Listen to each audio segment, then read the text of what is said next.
La primera vez que oí hablar de violencia en las aulas no fue por la que me contara algún compañero de clase o por la que me contara mi madre, sino fue una experiencia que me contó mi abuelo. Mi abuelo era profesor de matemáticas y era una persona, la verdad, a la que tenía yo mucho respeto y con la que me lo pasaba muy bien. Y recuerdo cuando yo tenía en torno a 7 u 8 años cómo mi abuelo me contaba su primera experiencia en el colegio.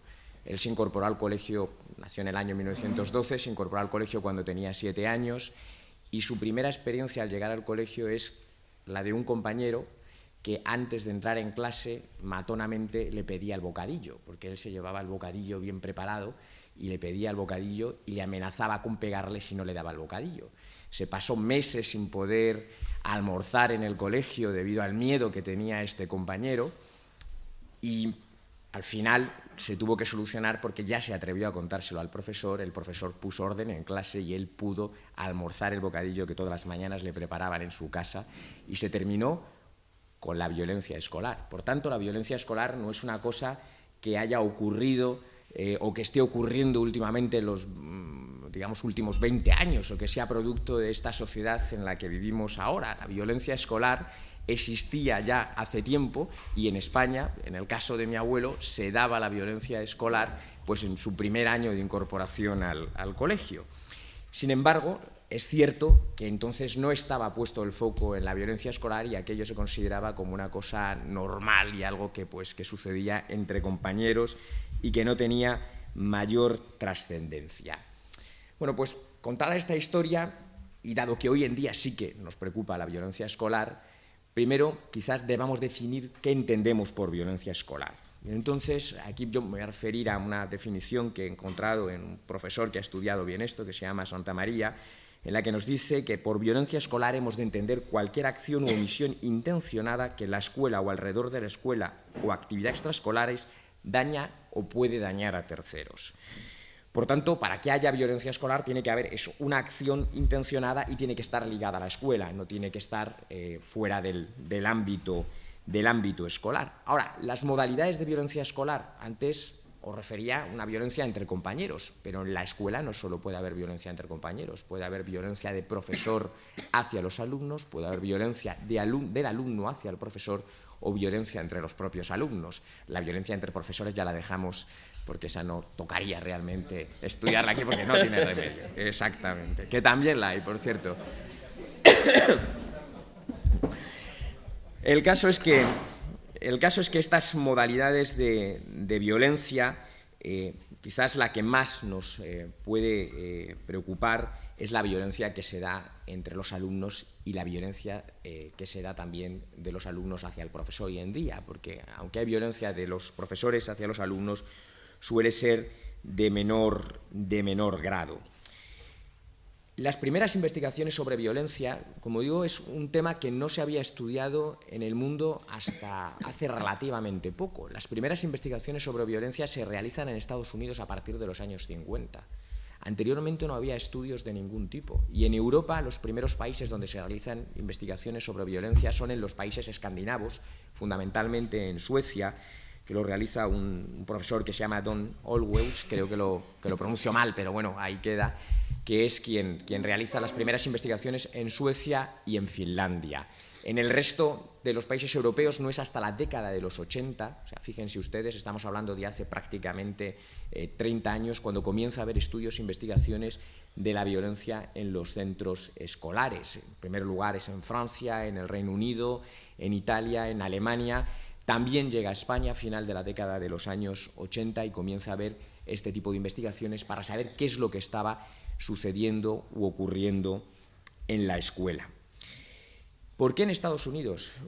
Quizás en Estados Unidos porque fue uno de los primeros países del mundo, aunque esto va a conectar con otra cosa que voy a desarrollar más adelante, que como en su momento dijo Hannah Arendt, se introdujeron las nuevas tendencias pedagógicas, estas que ahora están tan cuestionadas, porque son unas tendencias pedagógicas que cuestionan la autoridad del profesor, que cuestionan la función de la escuela como un lugar de transmisión de lo que es el mundo, para que desde el conocimiento del mundo el alumno luego pueda cuestionarlo.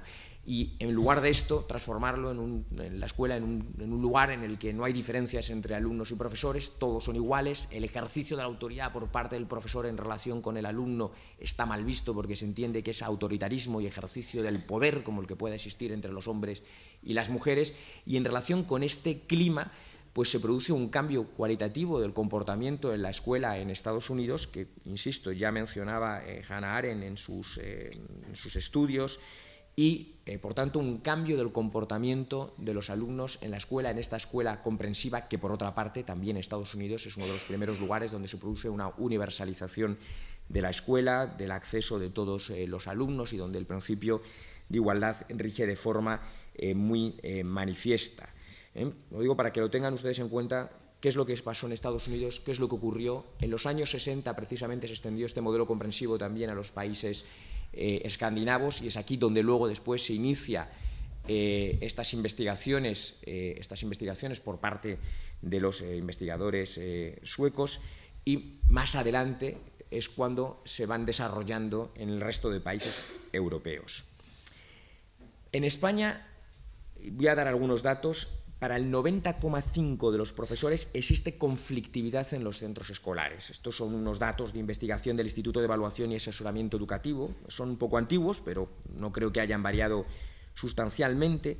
Y estos profesores dicen que la razón principal es la falta de disciplina en la escuela. Los propios profesores dicen que en ocasiones ellos son agresores porque ridiculizan a los alumnos, tienen manías a los escolares, inclusive amenazan a los alumnos, aunque normalmente la violencia la más frecuente es la que se da entre los propios alumnos, y fundamentalmente una violencia de tipo verbal, que es prácticamente la mayoritaria en el 33,8% de los casos. Luego habría violencia física, sexual e inclusive pues, una violencia más ligada a las amenazas. Inclusive no solamente hay violencia, nos encontramos con que en los centros escolares españoles y en los centros escolares de todo el mundo hay acoso escolar. El acoso escolar es algo más que la violencia, porque exige violencia reiterada sobre una persona en una situación de desequilibrio de poder en la que un agresor o varios agresores repetidamente, semanalmente, van intimidando a un chico o una chica que se encuentra en una situación realmente de desamparo. Piensen en relación con el acoso escolar que, y esto es algo sorprendente, mientras que la violencia la sufren más los chicos, el acoso escolar la sufren más las mujeres. O sea, hay más acosadas escolarmente, según las estadísticas, y si hemos de fiarnos de ellas y las encuestas que se han hecho, hay más acosadas escolares niñas que hombres. Y además hay una diferencia entre quienes son víctimas de la violencia escolar y quienes son víctimas del acoso escolar. Mientras que las víctimas de la violencia escolar normalmente suelen ser, digamos, niños normales, o sea, que son gente que no tiene problemas de integración, que socialmente se integran con relativamente facilidad, que se llevan bien, que tienen amigos. Las víctimas de acoso escolar suelen ser gente con tendencias depresivas, suelen ser gente que se aísla, que se separa del grupo. Según los estudios, quizás esto no sea consecuencia de la característica de la víctima del acoso escolar, sino que sea consecuencia del acoso escolar que está sufriendo, que es mucho más grave que la violencia escolar. En muchas ocasiones el acoso escolar no se produce mediante actos intimidatorios de violencia física, sino a través de maquinaciones, sobre todo cuando son mujeres. Aquí no es que esté tratando de diferenciar por género, estoy dando meramente las estadísticas, a través de insultos, de descalificaciones, de esta insidia que consiste en ir minando el prestigio del niño o la niña en el centro escolar, que causa pues, en muchas ocasiones que los chicos no quieran acudir al centro escolar, que se sientan completamente separados. Bien, pues estos son los datos y esta es la realidad a la que nos enfrentamos. Señalaros que España, a pesar de lo que pueda aparentar, es de los países que menos violencia escolar y acoso escolar tiene. Tenemos menos de la mitad de lo que hay en Austria, en Francia, en Alemania. O sea, es uno de los países, si las estadísticas son ciertas, con mejor comportamiento frente a la violencia escolar y el acoso escolar en las aulas. En Europa es más del doble de España, en Estados Unidos es 4 veces el nivel que hay en España. 4 veces el nivel que hay en España, y además la violencia escolar no solamente consiste en meras agresiones, sino por el principio ese de la libertad del uso de las armas de fuego. La violencia escolar en muchos casos lleva también a la utilización de armas escolares. Una cuarta parte de los alumnos estadounidenses han ido alguna vez con un arma de fuego a clase. Y les preguntan por qué las llevan y dicen, bueno, pues llevamos las armas escolares porque otros las llevan y las necesitamos para defendernos. Una cuarta parte es el 25% de los chicos y chicas. Y piensen que la violencia escolar y el acoso escolar se da fundamentalmente en chicos y chicas de entre 12 y 15 años, que es la edad de la adolescencia donde se produce mayor número de casos. Por tanto, un problema que a nuestro juicio es un problema grave. Un problema grave en el que hay que poner el foco precisamente para romper la ley del silencio, sobre todo de los alumnos que sufren esta violencia o este acoso, para poder afrontarlo. Bueno, pues parece que la ley del silencio en España se está consiguiendo romper. Prácticamente todos los casos, el 80% de los casos de acoso o violencia escolar, según los datos, acaban siendo conocidos por los profesores. Ahora, rota la ley del silencio, sin embargo, no se pone remedio frente a las situaciones de violencia y acoso escolar, porque aunque los profesores conocen la situación, no tienen medios suficientes para poder afrontar estas situaciones de violencia y acoso escolar. Y sin embargo está demostrado que cuando intervienen de forma decidida y con el respaldo de la dirección del centro y de la inspección educativa, se consiguen paliar de manera significativa, los casos de violencia, los casos de acoso escolar, y por tanto conseguimos que haya más paz en el centro escolar y sobre todo que no haya niños y niñas que sufran esta tremenda lacra que resulta preocupante y grave. ¿Y por qué resulta preocupante y grave? ¿De qué es demostración en parte este incremento de la violencia escolar, incremento que se ha producido en España y que está constatado a pesar de que seamos un país, digamos, moderado? Bueno, podemos pensar, y yo creo que es razonable llegar a esa conclusión, que la falta de reglas, la falta de reglas claras en los centros sobre cómo deben comportarse los niños, sobre cómo han de comportarse los adolescentes, es uno de los motivos esenciales por lo que se ha producido un incremento de la violencia escolar. La falta de reglas, sí, no, termino en 5 minutos, sí, está todo pensado para ello, no pensaba alargarme mucho más. Esta falta de reglas es básica y esencial. Si no hay reglas, los chicos no saben cómo tienen que comportarse. Al no saber cómo tienen que comportarse, al final, ¿quién domina? Domina en clase el más gallito, el que tiene más fuerza física, el que tiene más capacidad de dominación, y frente al poder o la autoridad del profesor, quien acaba imponiéndose, pues es el mafiosillo de la clase, que es el que crea en el grupo pues la ley de su autoridad, y acaban yendo pues contra los chavales o las chicas que son, los chicos o las chicas que son más débiles. Por tanto, reglas claras en los centros es un principio esencial, y recuperación de algo básico que es la autoridad del profesor, no entendida como autoritarismo, sino entendida como la capacidad de marcar esas reglas, de hacerlas cumplir, de respetarlas él también, y por supuesto como alguien que es capaz de transmitir los conocimientos que tiene el mundo. Al fin y al cabo es un intermediario entre lo que es la sociedad que existe, y los chicos, para que estos puedan conocerla y en su caso cuestionarla, pero solamente se pueden cuestionar las cosas desde el conocimiento, por supuesto. Bueno, pues Unión, Progreso y Democracia, en relación con la autoridad, obviamente la autoridad del profesor sirve para algo más que la violencia, para prevenir o evitar la violencia escolar o el acoso escolar.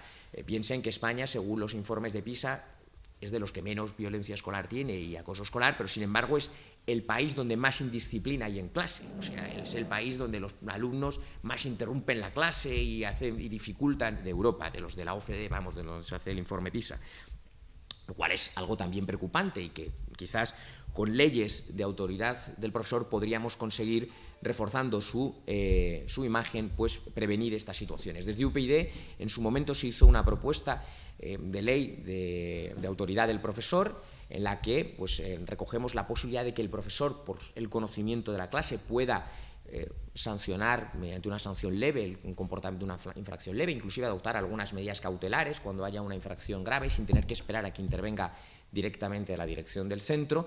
Y en la Comunidad de Madrid pues, se han aplicado también, por cierto, se nos copió la ley que nosotros presentamos, porque es prácticamente la misma, la ley de autoridad del profesor en Madrid, y luego pues, se han impuesto normas para los centros, normas de convivencia en los centros.